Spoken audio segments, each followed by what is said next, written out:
ইউরোপীয় ইউনিয়নের নতুন বাণিজ্য নীতি বাংলাদেশের রপ্তানি বাণিজ্যের জন্য চ্যালেঞ্জ নাকি সুযোগ? ইউরোপীয় ইউনিয়ন সাম্প্রতিক সময়ে বেশ কিছু নতুন বাণিজ্য নীতি গ্রহণ করেছে, যা আন্তর্জাতিক বাণিজ্যের গতিপথে উল্লেখযোগ্য প্রভাব ফেলতে পারে, বিশেষ করে বাংলাদেশের মতো উন্নয়নশীল দেশগুলোর জন্য যারা ইইউ এর বাজারে রপ্তানির উপর নির্ভরশীল। এই পরিবর্তনগুলো কতটা ইতিবাচক বা নেতিবাচক প্রভাব ফেলবে? ২০২৫ সালের মে মাসে ইইউ তাদের বাণিজ্য নীতিতে পরিবেশ বান্ধব ও টেকসই উন্নয়নের উপর জোর দিয়েছে।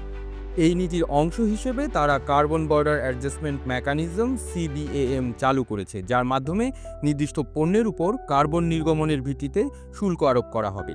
এটি মূলত সিমেন্ট, ইস্পাত, অ্যালুমিনিয়াম, সার ও বিদ্যুৎ খাতে প্রযোজ্য হলেও ভবিষ্যতে আরও পণ্য এতে অন্তর্ভুক্ত হবে।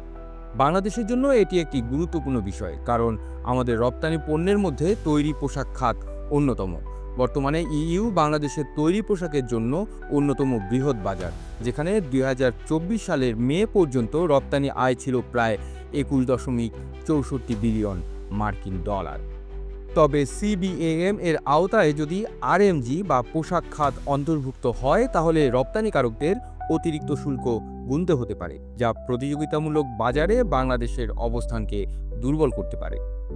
অন্যদিকে ইইউ সম্প্রতি ইউক্রেনের কৃষি পণ্যের উপর শুল্ক বাড়ানোর সিদ্ধান্ত নিয়েছে, যা তাদের অভ্যন্তরীণ কৃষকদের সুরক্ষার জন্য নেওয়া হয়েছে।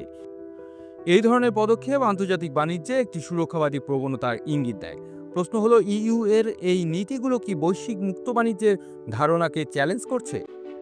বাংলাদেশের জন্য আরেকটি গুরুত্বপূর্ণ বিষয় হলো আমাদের উন্নয়নশীল দেশের মর্যাদা থেকে উত্তরণের প্রক্রিয়া। এই প্রক্রিয়া সম্পন্ন হলে আমরা ইইউ এর জিএসপি সুবিধা হারাতে পারি, যা আমাদের রপ্তানি পণ্যের উপর শুল্কমুক্ত প্রবেশাধিকার দেয়। এছাড়া ইইউ এর ভিয়েতনামের সঙ্গে মুক্ত বাণিজ্য চুক্তি বাংলাদেশের জন্য একটি চ্যালেঞ্জ, কারণ ভিয়েতনাম এখন ইইউ বাজারে আরও প্রতিযোগিতামূলক অবস্থানে রয়েছে। এই পরিস্থিতিতে বাংলাদেশের জন্য করণীয় কি? প্রথমত, আমাদের রপ্তানি পণ্যের মান উন্নয়ন ও বৈচিত্র্য আনতে হবে, যাতে আমরা নতুন বাজারে প্রবেশ করতে পারি। দ্বিতীয়ত, পরিবেশ বান্ধব উৎপাদন প্রক্রিয়া গ্রহণ করতে হবে, যাতে সিবিএএম এর মতো নীতির প্রভাব কমানো সম্ভব হয়।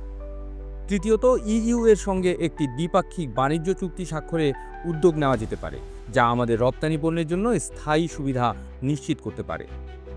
সর্বশেষ, ইইউ এর নতুন বাণিজ্য নীতিগুলো আন্তর্জাতিক বাণিজ্যে একটি নতুন দৃষ্টিভঙ্গি উপস্থাপন করছে, যেখানে পরিবেশ ও টেকসই উন্নয়নকে প্রাধান্য দেওয়া হচ্ছে। বাংলাদেশের জন্য এটি একটি চ্যালেঞ্জ হলেও সঠিক কৌশল গ্রহণের মাধ্যমে আমরা এই পরিবর্তনকে সুযোগে পরিণত করতে পারি। আপনারা দেখছিলেন প্রতিদিন সকাল।